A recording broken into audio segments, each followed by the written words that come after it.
ஈழத்தமிழருடைய எதிர்வரும் காலங்களை கூட மாகாண சபையினூடாக அந்த அதிகாரத்தை தக்க வைத்துக் கொள்ளக்கூடிய அந்த ஆளுமை மிக்கவர் என்றால் தற்காலத்தில் ஐயா இளஞ்செழியன் ஐயா அவர்களை தான் தற்போது எங்களால் அடையாளப்படுத்தக்கூடியதாக இருக்கின்றது. குறிப்பாக அநேகருடைய எங்கே அவர் வந்து விடுவாரோ என்ற அச்சத்தில் கூட அவருக்கு எதிராக சேறு பூசல் நடவடிக்கைகளை கூட தற்போது முதலமைச்சராக கனவு கண்டு கொண்டிருக்கிறவர்கள் கூட ஆரம்பித்திருக்கிறார்கள்.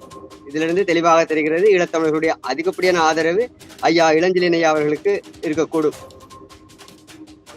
அவருடைய கடந்த கால வாழ்க்கைகளை ஒப்பிட்டு பார்க்கையில் ஈழத்தமிழர்கள் அதை ஏற்கக்கூடிய நிலையில் இல்லை. ஏனென்றால் அவருடைய சொல்லொன்றும் செயலொன்றுமாக இருந்து வந்தது. இதயபூர்வமாக அஞ்சலி செலுத்துகின்ற அந்த ஸ்தலத்திலே அவர் அஞ்சலி செலுத்திய அந்த சந்தர்ப்பத்தில் அவரோடு கூட இருந்தவர்களும் அவரும் அவரை வழிநடத்தியவர்களும் நடந்து கொண்ட விதம் முற்று முழுதும் பிழையானது. அந்த மண்ணில் அந்த மக்களுடைய ஆன்மாக்கள் வித்துழர்களாக்கப்பட்டு நீதியை நோக்கி வேண்டிக் கொண்டிருக்கின்ற அந்த மண்ணிலே அவர் அவர்களின் முகத்தில் செருப்பால் அடித்ததை போல தமிழீழ விடுதலை புலிகளை போன்ற அதே கட்டமைப்போடு கூட தான் தானும் இருக்கிறார் என்கின்ற ஒரு விடயத்தை மக்கள் மத்தியில் எடுத்து காட்டினார். இன்று அது மக்கள் மத்தியில் பொய் என்று உருவாகிவிட்டது. இதில் அவர் உண்மையில் தமிழீழ விடுதலை புலிகளுடைய தலைவர் சாதியத்துக்கு எதிரானவர். தேசிய தலைவருடைய காலத்திலே சாதியம் என்பது இல்லாமல் சமத்துவம் தான் இங்கு பேணப்பட்டிருந்தது. ஏனையவர்கள் சாதி குறைந்தவர்களை அவ்விடத்தில் உணர்வருந்து நேரம் வரும்போது சாக்கு போக்கு சொல்லி கலட்டி விடுவார்கள். ஆனால் நீங்கள் எங்களை அழைத்திருக்கிறீர்களே என்ற ஒரு விடயத்தை திருமாவளவன் ஐயா அவர்கள் அவரிடத்தில் உரையாடும் போது அவரிடத்தில் தலைவர் சொன்ன ஒரு விடயம்தான், ஈழத்தமிழர்கள் மத்தியிலே சாதியம் இல்லை. நிம்மதி ப்ராப்பர்ட்டி மேனேஜ்மெண்ட். கான்டாக்ட் 7667008800. நகரம் வாய்ஸ் நேயர்களுக்கு வணக்கம். இன்று நம்முடன் இணைகிறார் தமிழ் தேசிய மக்கள் இயக்கத்தின் தலைமை ஒருங்கிணைப்பாளர் திரு செல்வநாயகம் நேசன் அவர்கள். வணக்கம் சார். வணக்கம் அண்ணா. வணக்கம் சார். இலங்கையில வட மாகாண சபை முதல்வர் யார் அப்படின்ட்டு தமிழருக்கு மத்தியில ஒரு பெரிய எதிர்பார்ப்பு எழுந்திருக்கு. யார் வருவாங்க அப்படின்னு நீங்க எதிர்பார்க்கறீங்க? அநேகமாக வடமாகாண சபைக்கான தேர்தல் அரசாங்கத்தினால் அறிவிக்கப்பட்டமாக இருந்தால் அதில் அநேகமாக ஈழத்தமிழர்களுடைய குறிப்பாக வடமாகாண தமிழர்களுடைய எதிர்பார்ப்பாக இருப்பது தற்போது எமது முன்னாள் நீதிபதியாக இருந்த திரு இளஞ்செழியன் ஐயா அவர்கள் தான் இந்த இடத்திற்கு பொருத்தமானவர் என்பது இப்பொழுது அநேகருடைய கருத்தாக இருக்கின்றது. ஏனென்றால் அவர் புதுமுகமாக இருந்தாலும் கூட நீதியின் பாதையில் பயணிக்கக்கூடிய ஒரு நபர். அதே நேரம் எத்தனையோ அடக்குமுறைகளுக்கும் ஒடுக்குமுறைகளுக்கும் மத்தியில் அஞ்சாமல் தனது பணியை செவ்வனவே செய்து காட்டிய ஒரு ஈழத்தமிழன். அந்த வகையில் ஈழத்தமிழர்களுடைய எதிர்வரும் காலங்களை கூட மாகாண சபையினூடாக அந்த அதிகாரத்தை தக்க வைத்துக் கொள்ளக்கூடிய அந்த ஆளுமை மிக்கவர் என்றால் தற்காலத்தில் ஐயா இளஞ்செழியன் ஐயா அவர்களை தான் தற்போது எங்களால் அடையாளப்படுத்தக்கூடியதாக இருக்கின்றது. குறிப்பாக அநேகருடைய எதிர்பார்ப்பும் அவராகத்தான் இருக்கிறது. தமிழர்களின் ஆதரவு அவருக்கு எப்படி இருக்கு? தமிழ் மக்கள் அவரை குறித்ததான ஒரு எதிர்பார்ப்பில் இருந்தாலும் கூட அரசியல் ரீதியான வெளிப்படையாக அவர் தன்னை ஈடுபடுத்திக் கொள்ளுவேன் என்கின்ற ஒரு விடயத்தை இதுவரையும் பொதுவெளியில் அறிவிக்கவில்லை. இருந்தாலும் புலம்பெயர் சமூக மட்டத்தில் அவருக்கு அந்த விடயத்தை எத்தி வைத்து அதன்பால் அவரை பயணிக்கக்கூடிய வகையில் அதற்கான ஆதரவுகளை வழங்கி வருகின்றார்கள். இருந்தாலும் எங்கே அவர் வந்து விடுவாரோ என்ற அச்சத்தில் கூட அவருக்கு எதிராக சேறு பூசல் நடவடிக்கைகளை கூட தற்போது முதலமைச்சராக கனவு கண்டு கொண்டிருக்கிறவர்கள் கூட ஆரம்பித்திருக்கிறார்கள். இதிலிருந்து தெளிவாக தெரிகிறது ஈழத்தமிழர்களுடைய அதிகப்படியான ஆதரவு ஐயா இளஞ்செழியன் ஐயா அவர்களுக்கு இருக்கக்கூடும். பொது வெளிப்படைய அறிவிக்காம இருக்காரு இல்லையா? என்ன காரணம் அதுக்கு?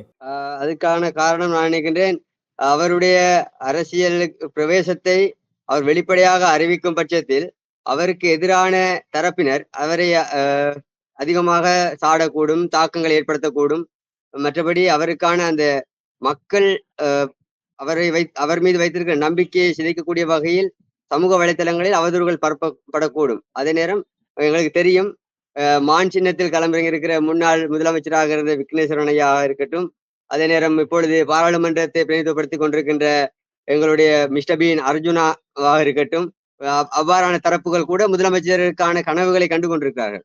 ஆனால் அந்த முதலமைச்சருக்கு உரிய தார்மீக பொறுப்பு என்ன என்பதை குறித்த தெளிவில்லாதவர்கள் அந்த இடத்துக்கு அவர்களை முன்னிறுத்துவதற்கு போட்டியிடுகின்ற இந்த சந்தர்ப்பத்தில் அவர் உண்மையிலேயே நான் நினைக்கின்றேன் தன்னை அடையாளப்படுத்தி இப்பொழுதே பொதுவெளியில் சொல்லாது இறுதி சந்தர்ப்பத்தில் தன்னுடைய அந்த நிலைப்பாடை அறிவிப்பது சிறப்பாக இருக்கும் என்று எங்களுடைய கருத்து. விக்னேஸ்வரன் அவர்களுக்கு போதிய ஆதரவு தமிழர்கள் மத்தியில் கிடைக்காமல் இருக்க என்ன காரணம்? உண்மையில் கடந்த யுத்த நிறைவை தொடர்ந்து வடமாகாண முதல்வராக நீதியரசராக இருந்த விக்னேஸ்வரன் ஐயாவை ஈழத்தமிழர்கள் அதிகமாக வீட்டு சின்னத்தில் களமிறங்கிய நேரத்தில் அந்த ஆதரிப்பின் பின்புலத்தில் அவர் தன்னுடைய நிலைப்பாட்டை தமிழ் தேசியம் சார்ந்த பயணத்தில் அவரை ஈடுபடுத்திக் கொள்ளாமல் தன்னுடைய தனிப்பட்ட வாழ்க்கையிலே சிங்கள பெரும்பான்மை சமூகத்தோடு சிங்கள சம்பந்தியர்களோடு சம்பந்தம் கலந்து கொண்டு அவர் தென்னிலங்கையில் ஒரு விதமான ஒரு உறவையும் வடக்கில் ஒரு உறவையும் வைத்துக்கொண்டு எங்களிடம் தேசிய உணர்வையூட்டி எமது இளைஞர்களை உணர்ச்சி அரசியலுக்குள் தள்ளிக்கொண்டு தன்னுடைய சுயலாபத்திற்காக தென்னிலங்கையோடு தன்னுடைய சொந்த பந்தங்களை உருவாக்கி கொண்டு வாழ்ந்த ஒரு வாழ்க்கையை வாழ்ந்து வந்தார். அவருடைய கடந்த கால வாழ்க்கைகளை ஒப்பிட்டு பார்க்கையில் ஈழத்தமிழர்கள் அதை ஏற்கக்கூடிய நிலையில் இல்லை.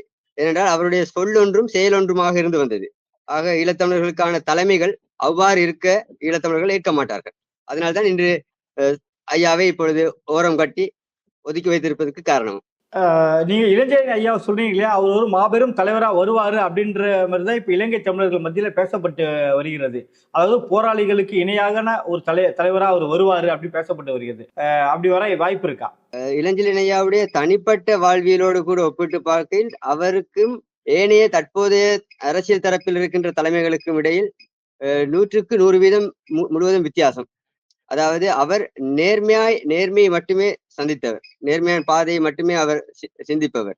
அதே நேரம் ஒரு ஈழத்தமிழன் என்கின்ற கர்வத்தோடு கூட தமிழனுக்கென்ற அந்த தமிழர்கள் அடையாளப்படுத்தப்பட வேண்டிய இடத்தில் ஒருபோதும் கருப்பு புள்ளியாக அடையாளப்படுத்தப்படக்கூடாது என்பதில் விழிப்பாக இருப்பவர். அப்படிப்பட்டவர்களுடைய கரத்திலே இந்த முதலமைச்சர் என்கின்ற அந்த அரியணை கிடைக்குமாக இருந்தால் அவர்களூடாக விட்டு கொடுப்பின்றி எங்களுடைய அந்த மாகாண சபை அதிகாரத்தை முழுமையாக எங்களால் தக்க வைத்துக் கொள்ள முடியும் என்கின்றதுதான் இப்பொழுது இருக்கிற பிரதான சவால். அந்த சவாலை சமாளிக்கக்கூடிய ஒரு தலைமை என்றால் தற்போதைக்கு எங்களுடைய இளஞ்செழியன் ஐயா அவர்கள் தான். விடுதலை சிறுத்தைகள் கட்சியின் தலைவர் தொல் திருமாவளவன் அவர்களுக்கு ஒரு கண்டனத்தை பதிவு பண்ணியிருக்கீங்க, என்ன காரணம்? உண்மை என்னவென்றால் அண்மையில் உங்களுக்கு தெரிந்திருக்கும் திருமாவளவன் ஐயா அவர்கள் கார்த்திகை வசந்தம் என்கின்ற துணைப்பொருளின் கீழ் வடமாகாண மரநடுகை மாதத்தை முன்னிட்டு வருகை தந்திருந்தார். அந்த வருகை தந்த இடத்தில் முன்னாள் வடமாகாண அமைச்சர் உறுப்பினராக இருந்த ஐங்கரநேசன் ஐயா அவர்களுடைய அழைப்பை ஏற்று வருகை தந்திருந்தார். உண்மையில் நாங்கள் அந்த வருகையோ அவருடைய அந்த குறிப்பிட்ட நிகழ்வையோ விமர்சிப்பதற்கோ அவரை தனிப்பட்ட விதத்தில் விமர்சிப்பதற்காக அந்த பதிவை நான் விடவில்லை. குறிப்பாக அவர் முள்ளிவாய்க்கால் முன்றலுக்கு அவர் பயணம் செய்திருந்தார். அந்த முள்ளிவாய்க்கால் முன்றலிலே அவர் மரணித்த எமது உறவுகளுக்கு அஞ்சலி செலுத்தினார். அதை நாங்கள் வேண்டாம் என்று சொல்லவில்லை. ஆனால் அந்த இதயபூர்வமாக அஞ்சலி செலுத்துகின்ற அந்த ஸ்தலத்திலே அவர் அஞ்சலி செலுத்திய அந்த சந்தர்ப்பத்தில் அவரோடு கூட இருந்தவர்களும் அவரை வழிநடத்தியவர்களும் நடந்து கொண்ட விதம் முழுதும் பிழையானது.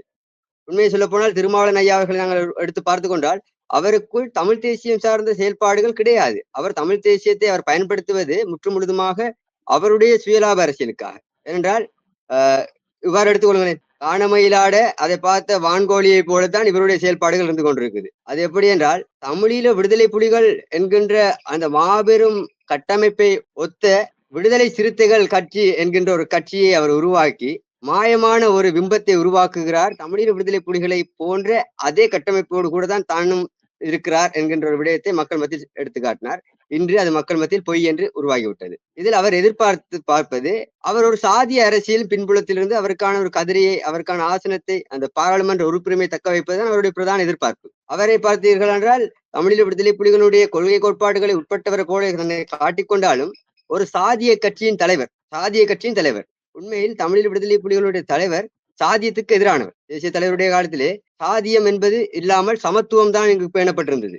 அந்த சமத்துவத்துக்கும் சாதியத்திற்கும் ஏணி வைத்தாலும் விட்டாது. அவ்வாறான ஒரு நிலைப்பாட்டில் அவர் தமிழீழ விடுதலை புலிகள் தலைவர் சந்திக்க வருகை தந்திருந்தார். அது அவர் வரவேற்கப்பட்டார். விருந்தோம்பலுக்கு தமிழர்களுடைய பாரம்பரியம் எதிரியாக வரவேற்பது. அந்த இடத்திலே அவருக்கு ஒரு மறக்க முடியாத ஒரு சம்பவம், வாழை இலையிலே தமிழர் பாரம்பரியத்தின் அடிப்படையில் அவருக்கு தலைவர் அவர் ஒரு விருந்தை வைத்தார். அந்த விருந்தில் அவர் வாழை இலையில் அன்னம் வைத்தார். அதே நேரம் ஒரு செம்பில் நீரும் வைத்திருந்தது. இவர் ஒரு பகுதியாக சொன்னார், எங்களுக்கு ஏனையவர்கள் சாதி குறைந்தவர்களை அவ்விடத்தில் உணர்வருந்தும் நேரம் வரும்போது சாக்கு போக்கு சொல்லி கலட்டி விடுவார்கள், ஆனால் நீங்கள் எங்களை அழைத்திருக்கிறீர்களே என்ற ஒரு விடயத்தை திருமாவளவன் ஐயா அவர்கள் அவரிடத்தில் உரையாடும் போது அவரிடத்தில் தலைவர் சொன்ன ஒரு விடயம்தான், ஈழத்தமிழர்கள் மத்தியிலே சாதியம் இல்லை. ஆனால் அது அவர் கற்றுக்கொண்டிருந்தாராக இருந்தால், தலைவருடைய வசனத்தை அவர் கேட்டு அதை உள்ளத்தில் வைத்திருந்தாராக இருந்தால் இந்த சாதி அரசியலை இன்று தமிழ்நாட்டில் செய்திருக்க மாட்டார். இன்று அவர் சாதிய அரசியலை அங்கே செய்து கொண்டு தமிழர்கள் மத்தியிலே சாதிய ரீதியான பிரிவினையை உருவாக்கி கொண்டு இன்று ஈழ மண்ணிலே சாதியத்துக்கு எதிர்த்து நின்ற எமது சமூகம் ஒட்டுமொத்தமாக கொன்று குவிக்கப்பட்ட அந்த மண்ணிலே அந்த மண்ணில் அந்த மக்களுடைய ஆன்மாக்கள் வித்துழர்களாக்கப்பட்டு நீதியை நோக்கி வேண்டிக் கொண்டிருக்கின்ற அந்த மண்ணிலே அவர்களின் முகத்தில் செருப்பால் அடித்ததை போல அப்பாத்து கால்களோடு ஏறி நின்று அந்த நினைவேந்தல் திடலிலும் சரி அந்த நினைவேந்தல் சிலைக்கு பக்கத்திலும் சரி சென்று அவர்கள் செல்ஃபி எடுத்ததும் புகைப்படம் அது தவறில்லை. ஆனால் எடுக்கும் போது நீங்கள் அந்த காலணியை கலட்டி இருக்கலாம். அவ்வாறான சம்பவங்கள் செய்தது உண்மையிலேயே ஈழத்தமிழர்களாகிய எமக்கு அதாவது உணர்வுபூர்வமாக எமக்கு அது வேதனையும் வலியையும் தருகிறது. ஏனால் அந்த மண்ணில் வலியை சுமந்தவர்கள் நாங்கள். அந்த வலியை சுமந்த எங்களுக்கு தான் தெரியும். அந்த முள்ளிவாய்க்கால் முன்றலில் செல்கின்ற ஒவ்வொரு சந்தர்ப்பத்திலும் அந்த மண்ணை பார்க்கின்ற போது எங்களுடைய உள்ளம் குமுறுகின்ற குமுறல் எங்களுக்கும் அந்த இறைவனுக்கும் தான் தெரியும். அந்த ஆன்மாக்கள் அந்த நேரத்தில் எவ்வாறான ஒரு துயரத்தை அனுபவித்தார்கள் என்று. அந்த பேர் அவலத்துக்கு பிற்பாடு கூட 2010ஆம் ஆண்டு திருமாவளவன் அவர்கள் அப்போதைய இந்திய அரசினூடாக அனுப்பப்பட்ட ஒரு குழுவோடு வருகிறார்.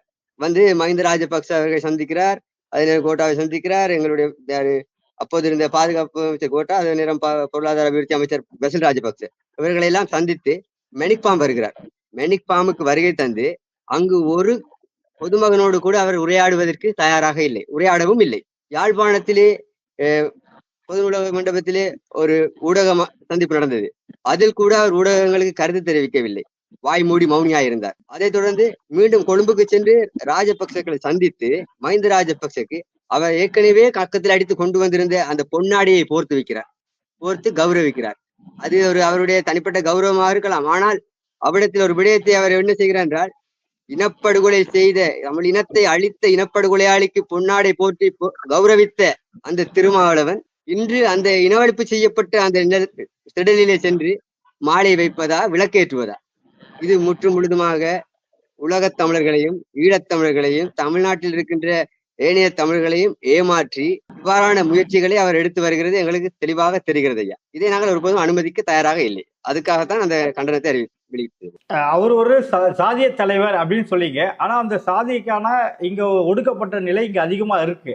அதனாலதான் அவர் அந்த ஒடுக்கப்பட்ட மக்களின் ஒரு குரலா இருக்கிறாரு. அதை வழிநடத்தல் என்ன தவறு இருக்கு? ஒடுக்கப்பட்ட மக்களுடைய குரலாக இருக்கிறதில் எந்த தவறும் இல்லை. அதை அந்த சாதிய ரீதியான அடையாளத்தை முன்னிலைப்படுத்தி மட்டும்தான் வர முடியும் என்றால் அந்த இது முறை பிழையானது. ஏனென்றால் அதையும் விட ஒடுக்கப்பட்ட சமூகமாக எங்களது ஈழத்திலே நாங்கள் கடந்த காலங்களை பார்த்திருந்தோம். 10,000 குல கோத்திரங்கள் இருந்தது. நவீன உலகத்திலே நவீன காலத்திலே அது எங்கே இருக்குது என்று கேட்டால் அந்த அரசியல் ரீதியான செயல்பாட்டுகள் தான் அதிகமாக காணப்படுகிறது. தமிழ்நாட்டில் 500க்கும் அதிகமான சாதியங்கள் இருக்கலாம். ஆனால் அவற்றை வளர்த்து கொண்டிருப்பது யார் என்று பார்த்தால் இந்த அரசியல் கட்சிகள், தமிழ்நாட்டிலும் சரி இங்கு ஈழத்திலும் சரி. இவர்களுடைய செயல்பாடுகளை அனுமதிக்க முடியாது. நவம்பர் 21ஆம் லுக்கோகொடையில் ஒரு ஆர்ப்பாட்டம் நடக்க இருக்கிறது. இதுல எத்தனை கட்சிகள் பங்கேற்க இருக்க போறாங்க? இந்த ஆர்ப்பாட்டத்தை நீங்க எப்படி பாக்குறீங்க?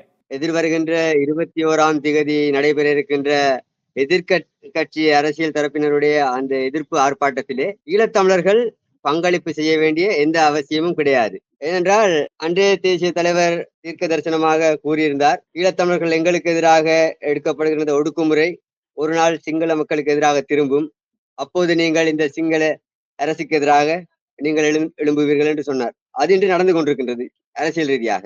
இந்த பிரச்சனை பொருளாதார பிரச்சனையாக இருக்கட்டும், அரசியல் ரீதியான பிரச்சனையாக இருக்கட்டும், இதில் எமக்கு எந்த பாதிப்பையும் நாங்கள் உணரவில்லை. நாங்கள் அன்று முதல் இன்று வரை எதற்கு முகம் கொடுத்தோமோ அந்த முகம் கொடுத்த போராட்டத்தோடு தான் இன்று போராடி கொண்டிருக்கிறோம். இதுக்கு எந்த ஒரு தீர்வையும் எந்த மாறி மாறி வந்த அரசுகளும் தரவில்லை.